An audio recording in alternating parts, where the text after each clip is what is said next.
All right, we do have some things coming up. One major thing coming up that I want to tell you about now. We're going to have some stuff on your seats soon so that you can have it in your hands and be prepared for it.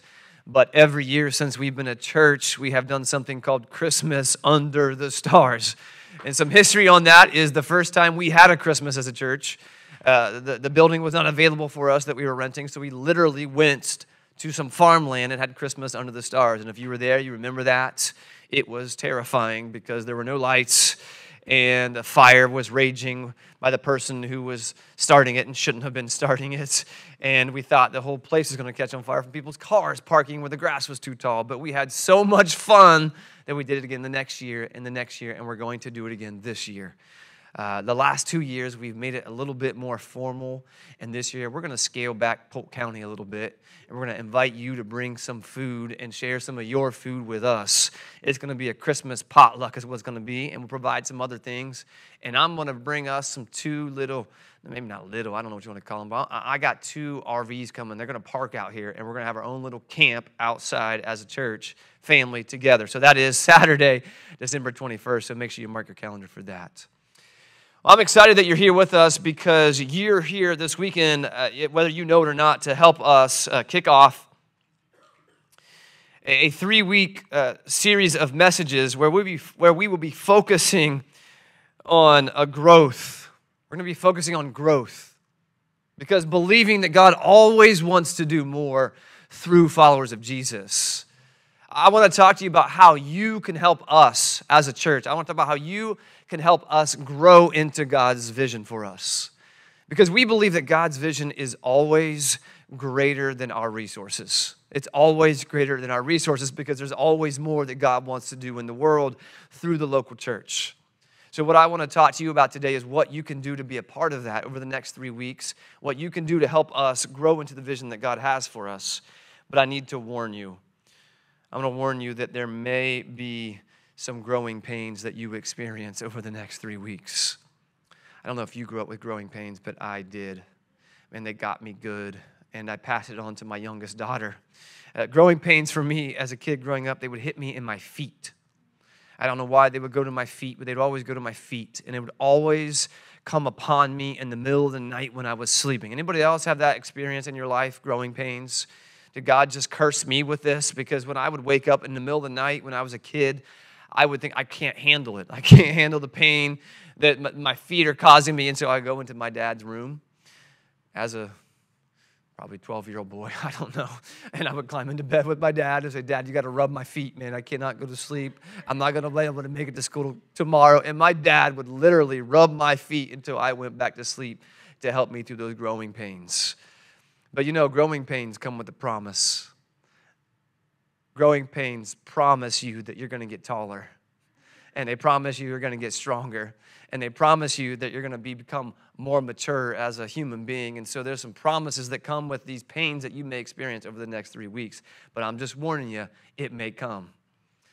So as I'm talking about this, what I want you to do is go with me to the book of Isaiah, because we're going to talk about today something called raising up the foundations. So go with me to the book of Isaiah, chapter 58. I'm going to read to you verses 9.5 to verse 12. So go with me to the book of Isaiah. That's in the Old Testament. That's one of the prophets. If you never read the prophets,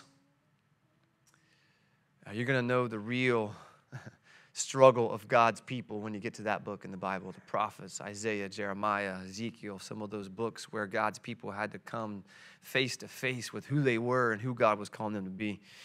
Let's go to Isaiah chapter 58, and starting in verse 9, this is what it says.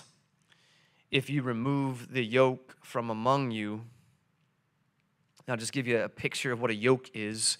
It's not what you eat in your egg. Although I love the yolk in an egg. I don't know what's wrong with me, but I don't like that. I love the yolk in an egg. I make breakfast every single morning, the same thing every single morning. I make eggs, I make sausage, and then I make either potatoes or toast. Every single morning, I have the same thing, and I like to cook my egg over easy. And I cook it for my friends when they come over, family comes over. So if you want breakfast, Connor knows, you show up at my house, and we'll have breakfast in the morning. You just got to get there early. And so the people who like breakfast the way I make it, one of my friends, he likes to take the egg and eat all the white around it and then leave the yolk by itself and then stick the yolk by itself in his mouth and let it pop. I think that's genius. I haven't tried it yet, but I'm going to try it soon. But we're not talking about that kind of yolk.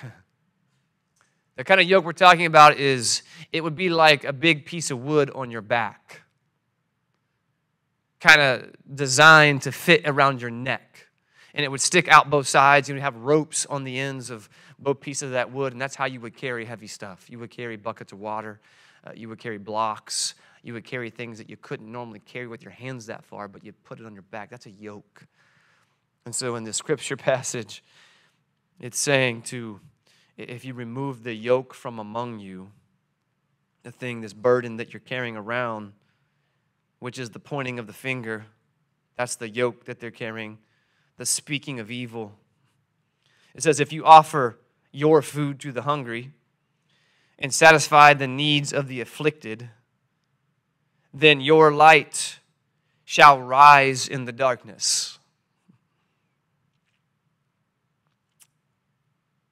and your gloom shall be like the noonday. The Lord will guide you continually and satisfy your needs in parched places and make your bones strong. And you shall be like a watered garden, like a spring of water whose waters never fail. Your ancient ruins shall be rebuilt. You shall raise up the foundations of many generations, and you shall be called the repairer of the breach, the restorer of the streets to live in. You shall, it says, raise up the foundations of many generations. You know, from the beginning of this church, I've only known you to be people who are filled with a passion to build up a church that lasts for many generations.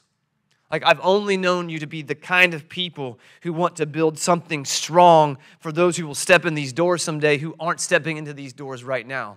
I've only known you to be the kind of people who look to the younger generation and think someday I want that younger generation still to still be a part of what we're doing here and then doing the same thing for the generation after them. That's the kind of people I've only known you to be.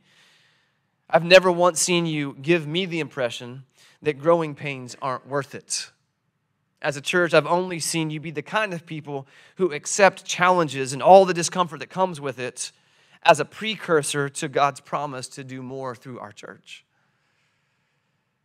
That's the kind of church I've known you to be. But as true as that is, I need to be honest with you. I need to be honest with you with things that we're up against. Because existing as a church comes with enormous challenges. Enormous challenges. And the greatest challenge that we all face as churches today is that people are being taken out of our churches and are being held captive to a culture that trusts in doing what I want, especially if it makes me feel good. I don't know if you know this or not, but the church in America is shrinking. It's not growing. And if you talk to most people in our culture today, they will tell you they don't have a religious belief. They don't go to church. They don't have an evangelical background. And what they know of those things aren't things that they think that are good in the world. People are being drugged out of our churches with this philosophy that says, just take care of yourself. But the bigger problem is this way of thinking has infiltrated our churches. And it's influenced us to practice what I would call selfish worship. And what I mean by that is that we worship God selfishly to get what we want, while neglecting to provide for others the things that they need. We come to church and we worship God to get what we want instead of asking God what we can do to share with others the things that they need. Church has become something for a lot of us that is for us, completely disconnected from our call to live for others. Which means for a lot of us, whenever it's not working for me, then I just quit. I just quit. And that is a hard description of the church for me. But I think it really is where we have grown to be as the church here in America. And I think God is saying all those ruins that you're seeing, all the churches that are falling apart, all the doors that are being closed, all the properties that are being sold, all the pastors who no longer are working in the ministry, all the people who have failed, all the young people who don't even believe in this person called Jesus anymore. God is saying, I want to rebuild some of that. Some of the ruins that you're seeing happening in the church world in America today, I want to help you bring that back to life and to restore it to where it once was. And I think that's what God wants to speak to us over the next few weeks. But if you look at the book of Isaiah, the poet has something powerful to say to us in chapter 58. Because in chapter 58, it calls God's people to fight against only focusing on ourselves. Because the tragedy that's happened in this story at this point in history with the people of God is that due to their resistance to the ways of God, God's people have physically been removed from their homeland and forced to live under a king that's not their own. And then in verses 1 through 5 in chapter 58, it begins to establish what the core problem is for God's people in this situation. And the core problem that they have is they are practicing selfish worship. It says that they're worshiping God, hoping to get what they want, seeking to serve their own interest. That's in verse 3. It says that they are worshiping God to get what they want, pretending as if they aren't resisting the ways of God. That's in verse 2. And then in verse 3, it says, all while they are oppressing their workers, the people who are serving them and living with them and taking care of all the labor that they have. So let me simplify this for you. In this part of history, what this prophet Isaiah, the poet, is trying to say to his people is that they are using worship as an instrument to gain an advantage for themselves and ignore God's purpose to care for others. And as a result of this way of living, they are blocking their access to God, who is the only one who can repair what has been ruined. So before we go any further, you need to picture the situation that they are in because God's people have been displaced.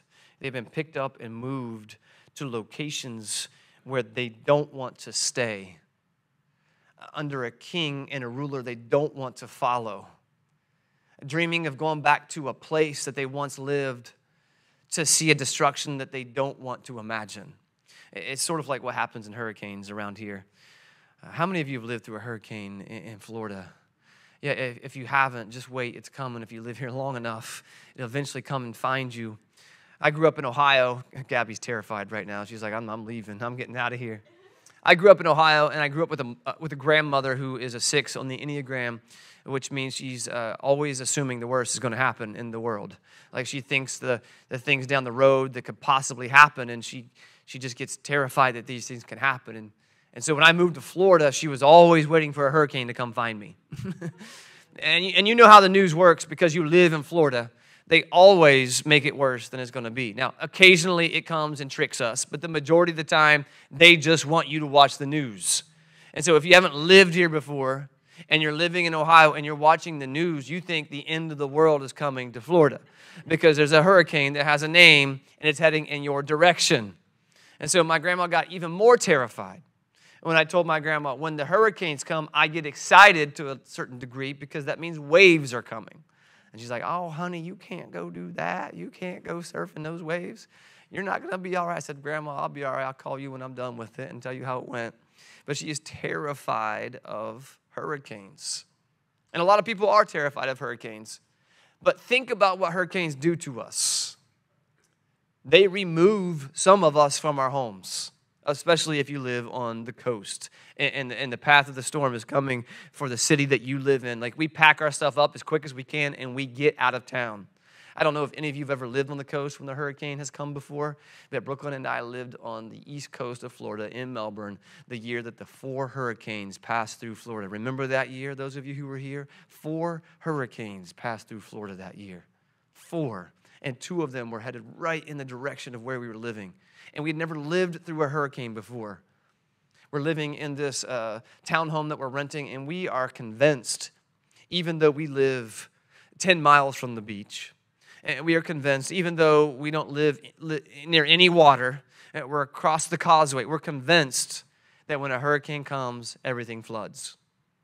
And we're renting, and we're not paying renter's insurance because we're poor pastors, and we don't have money for any kind of insurance, let alone renter's insurance. So we were throwing the dice on that, and so here comes the hurricane, and we're so worried that if the hurricane comes and it floods our townhome, that we're going to be responsible for everything, especially our own stuff. And so what we do is we start thinking, how can we get our stuff up off the ground? And we go to Lowe's, and we buy buckets, the 5-gallon buckets that you put paint in, and we stacked everything in our house on 5-gallon buckets. I think we have some pictures. I should have looked them up and brought them and put them on the screen. We had everything in the house stacked on top of the buckets, and then things that weren't stacked on the buckets on top of the things that were stacked on top of the buckets. And then we were told that you should put shutters up on the place that you're living. And they provided those. And so we put those shutters up, and we were living in a cave with everything stacked on top of everything else. And then people started to tell us, you should leave town. You should leave town. You should get out of here, and you should go somewhere else because the hurricane is coming. If anybody ever tells you that, unless you are right on the beach, I'm going to give you some advice. Don't leave town. Unless you're in Miami or you're living on the beach, don't leave town. Because we left town, and it was like the end of the world was happening. Because a highway that never had traffic all of a sudden had traffic. 528, the beeline to get to the beach. And we were coming back, and everybody is in traffic. Everybody is going in the same direction. They opened up all lanes going in the same direction, and it was still traffic. And so what do we do as we're going into traffic? We try to get around the traffic. Now, this was before cell phones had such a thing as ways that can tell you certain ways that you can go that will be better than others. And so we got off the highway and we went into the back roads. Worse decision than leaving the house was leaving the highway, because we went on these back roads and we sat in traffic in Kissimmee. You know how bad traffic is in Kissimmee all the time. Anyway, we were sitting in traffic and it was horrible. And you know how the gas stations go when hurricanes come. And what happens? It all goes away. It disappears. It's like we can't make gasoline anymore. We can't make it fast enough. And so we're sitting in traffic with our gas gauge dropping, and we still have to get to the other side of the state because that's where everybody told us we should go. And so we're sitting there wondering, are we going to make it? Are we going to die? Is this hurricane going to come get us? What's going to happen to us? This is it. This is the end. The world is going to crush us to death. And so we're in the car, and we're riding, and we finally get to the other side of Florida 4 hours later. And we arrive at our friend's house, actually our friend's parents' house, and there's more people in there than should be in one apartment. Everybody's sleeping everywhere. And we're over there and we're thinking, okay, we made it to the other side of the state. There's no way this hurricane should hurt us. What do you think happens in Florida? Man, it was 2 hours into the hurricane and the electricity's gone. Gone electricity. Now here we are all the way on the other side of Florida where we could have experienced the same thing right where we are, but with more people in the house. We have about 10 people in a house where 2 people should be. And how do you take a shower with stinky people who have been riding in their car when there's no lights, you can't see what you're doing? That's very difficult to take a shower doing that. It's very, very difficult, and it's scary, first of all. I don't know what makes it scary, but it's just scary to take a shower in the dark. I don't know why. And we have all these people who need all these things, and we're sitting there thinking, why did we come this far? Why did we run this far away?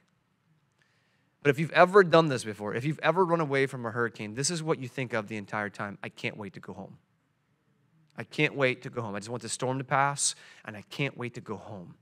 And the thing that's going through your mind about thinking about going home is, I pray that when I get home, everything is intact. That's what we all want. So think about this. Hurricanes, they come and they move us out of our homes for a temporary period, and we go to this place where we don't want to stay long, and the whole time that we're there, we're thinking about getting back to where we want to be in our home, and we're worried that when we get back home, we're going to find it destroyed. And some of you who lived here when the last hurricane, Irma, came through, that was your situation. You ran away to go somewhere because you're smart and you want to be in it, and in whatever reasons, you went away and you came back and you were worried the whole time, and when you came back, your home was damaged. We stayed this time because I would never live through that circumstance again of driving through that. And we, the entire night, were just worried what's going to happen. I don't know if any of you remember waking up that next morning after the storm passed and walking outside and seeing the destruction. Anybody? It was a weird sight. It's weird to go out and see trees on the ground everywhere. And it's weird to see power lines all over the place. And debris and cars and roofs and chimneys and stuff just everywhere. And you walk out and everybody just looks really sad. Like, what just happened? And you wonder if you can put it all back together. I mean, imagine living in the Bahamas. Family members living in the Bahamas. The thing about the Bahamas, it was so difficult for them to run away. But those who did were fortunate enough to go away to another island. When they came back, they found their places gone. But the whole time they were away, they wanted to go back. And then when they come back, they want to rebuild it all. And that's exactly where God's people are in the book of Isaiah. The storm of another nation came in and revoked them, removed them from their homes, and took them to places they don't want to stay, and forced them to live under a king they don't want to obey. And the whole time they're there, they just want to go home. They just want to go home. That's all they want, is to go home, the places that feel like home to them. But they know when they go home, there's a large likelihood that when they get there, everything's going to be destroyed.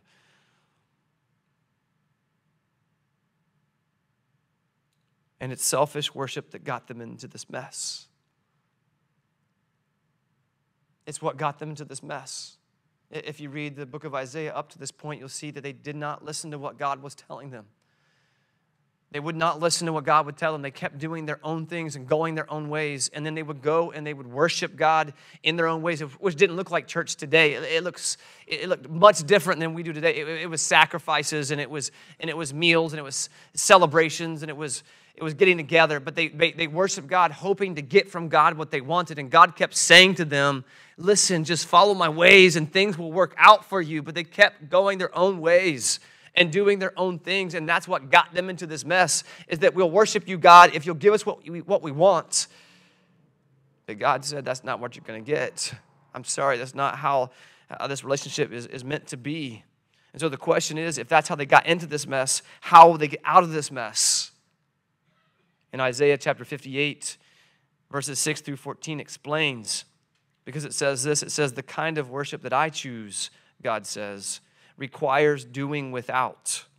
It requires denying yourself. It requires giving things up in order to share resources with others, resources that are necessary for their life. And then in verse 7, it gives us an image.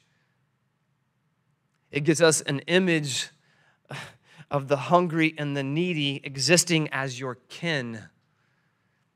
It gives the image of the hungry and the needy being people who are a part of your family, people who belong to you and people who belong with you. They're your family, the hungry and the needy. And in this culture, the hungry and the needy belonged to nobody. You know we have hungry and needy here. And we think of the hungry and the needy as those who are homeless and those who don't have a permanent place to stay. And they kind of live from place to place. But in this culture, it's not necessarily homeless people. It's people who don't belong anywhere, even though they're still doing the work that people need them to do.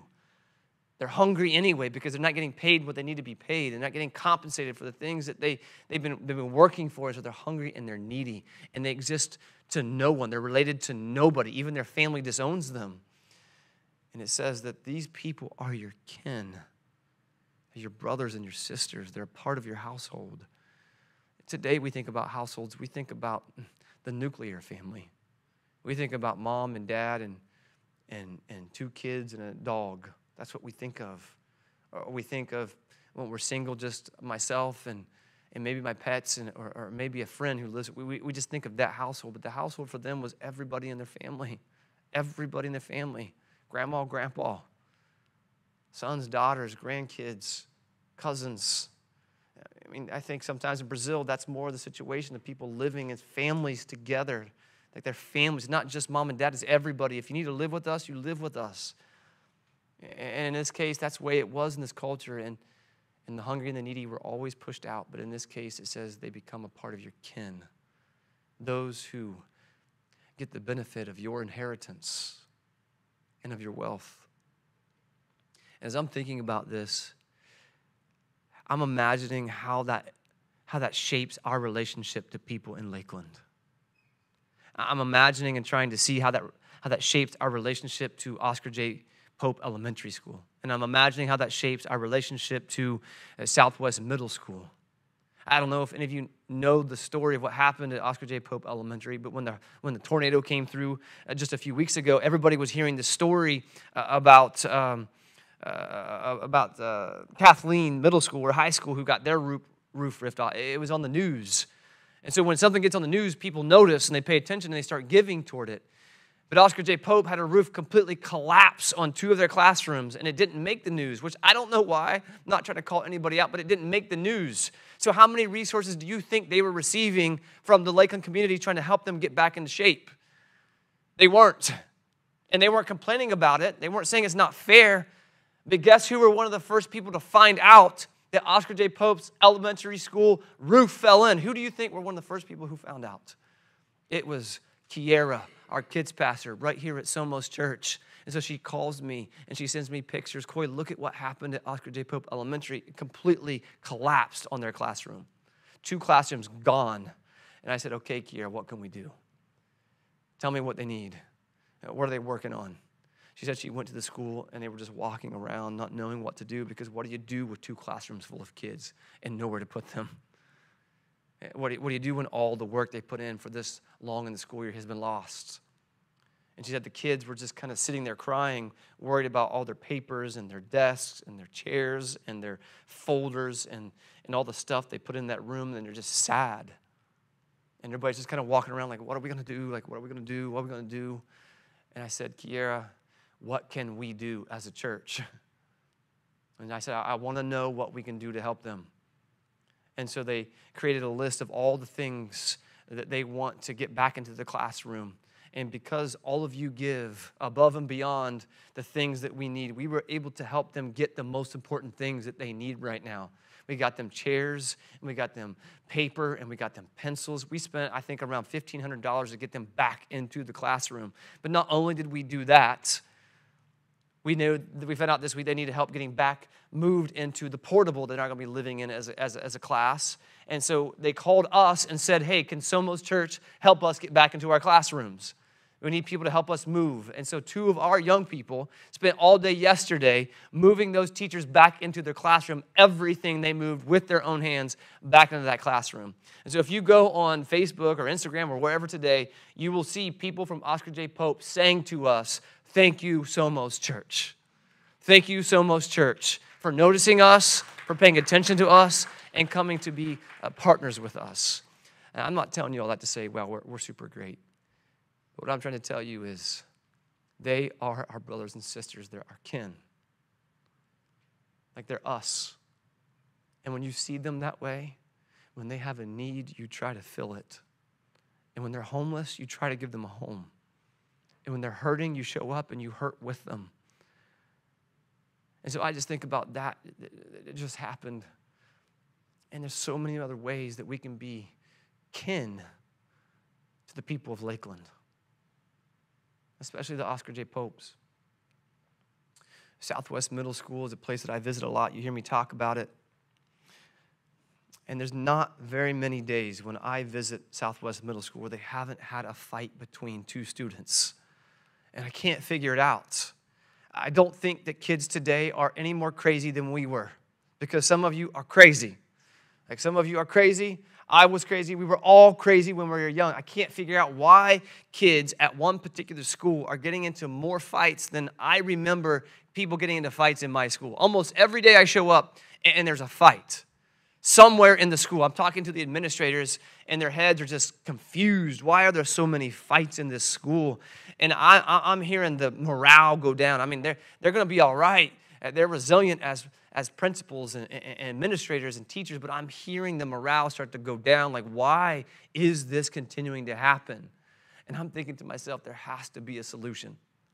There has to be a solution. There is no way that it's impossible for a school to solve the problem of kids getting into a fight. There is no way. But as I'm thinking about this, there has to be a solution. I think the only way there will be a solution is if somebody who doesn't exist within those walls of Southwest Middle School say they are our responsibility too. Like they're a part of our family. They're our brothers and sisters, even though they look different, and even though they have a different way of talking to each other, and even though they come from different neighborhoods, and even though their economic status is different than us, and even though they have different morals, and even though they have different ways of seeing the world, they are ours. And so as I'm thinking about us as a church, I'm thinking, wow, God is calling us to do some great things, to do more. But we've got to get out of something. We've got to get out of selfish worship. Because it goes on in verses 9 through 13, the poet delivers a series of powerful ifs. He says, if you share your resources, if you remove paralyzing debts, if you attend to the afflicted, if you shift away from yourself to notice the needs of the community, then, the poet says, then your ancient ruins shall be rebuilt. You shall raise up the foundations of many generations.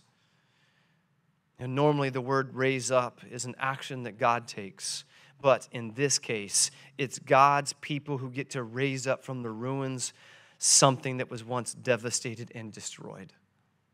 So what is God saying to us? I think God is saying to us, if we want to be a church that builds a strong foundation for future generations, then we must be people who use our resources for others, not only for ourselves. I think if God is going to make us a people who can raise up the foundations, we have to be people who will use our resources for others, not only for ourselves, because a restored community is always rooted in being for your neighbor. And caring for your neighbor is not an inconvenience, but instead, according to the Isaiah chapter 58, it's the currency through which we gain access to God.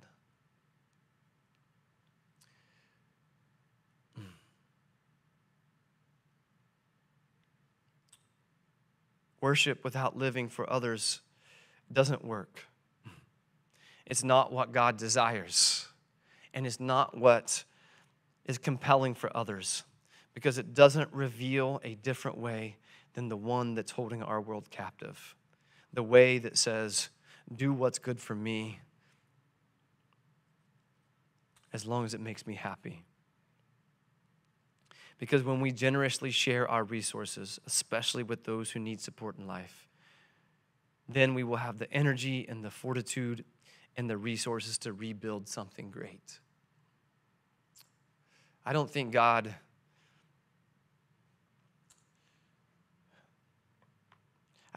looks down on America and says, that is my chosen nation. I don't believe that we are like this chosen nation by God. And I think sometimes we become confused in history. I think God looks at every nation in the world and says, they're mine. Those are mine. Every nation in the world, they're mine. And so we're not special to God in any way. We're not the new Israel. We're not this part of the plan of the end of the world. We are America, and we're people that are God's, as well as everyone else in the world. But as we look back in our church history, sometimes we're confused with the idea that we are a Christian nation. I'm not convinced we are a Christian nation. I believe we're a nation that had a lot of Christians in it, because not everybody that came to America was a follower of Jesus. And not everybody that was here when we arrived, or those who arrived, were they a follower of Jesus. It's a group of a whole bunch of people. And so when we think about who we are as a people, and we look at ourselves now and we lament the fact that the church doesn't have the influence that it once has, I start to look at where we are today, and I start to wonder if we didn't get confused in history in America, believing that being an American made us a Christian. That's what I think we might be confused about. Like, being American doesn't make you a Christian. Being a follower of Jesus makes you a Christian. And so what I think is scary for us is as we see the church start to decline, we start to say, well, we need to get back to our roots. And I'm saying, don't worry about getting back to our roots as Americans. Let's get back to the place where we're not using our worship to gain what we want. Let's get back to who God called us to be, which is kin with everyone who's here, every person who exists, every nation of the world. And so God is calling us to do something different. And so as I think about our churches, I think the reason why maybe some of our churches are struggling today is because it became filled with people who came to church to get what they want, rather than be people who God uses to help people receive what they need. And God is saying, let's be something different together, Somos Church, because there's more that I want to do through you. And to do that more through you, you're going to have to be generous by living for others. So stand with me.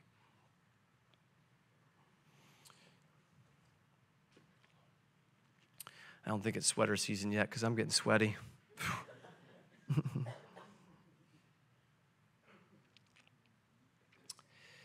I've had a long 2 days.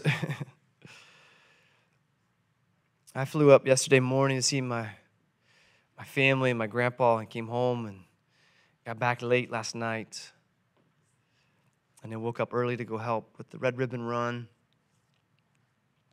And so in some ways, I feel like I didn't bring you my best tonight, but I hope that you hear what God wanted to tell you. I hope you hear what God wanted to tell you, which is that we have the opportunity to raise up the foundations for many generations. For many, many generations. And that's the generations that have come before us, and that's the generations that come after us. So I pray that's who we will be. So let's pray together.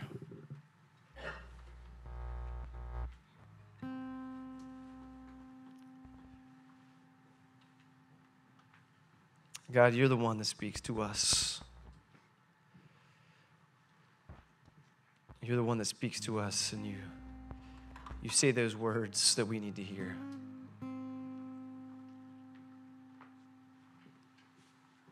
And God, forgive us for being selfish and coming here and only wanting to get what we want and neglecting to be people who provide things that others need. They need our love. They need our belief. They need our time. They need our money. They need our home. They need our mentoring. They need our attention. They need our acceptance. They need our forgiveness. They need our direction. They need our guidance. There's a lot of things that people need around us. And God, I'm afraid that we as a church have grown so focused on what we want and have taken our eyes off of who you want us to be,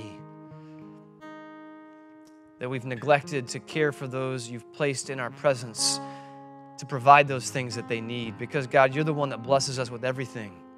You give us our abilities, and you give us our minds, and you give us our skills, and you give us our talents. And God, you give us the ability to make resources and to make money and to provide things. And God, you give those to us, and you say, hey, use those things to show people who I am, to build something strong, a place where people can come and find hope and healing and rescue and release from all those sinful ways and all those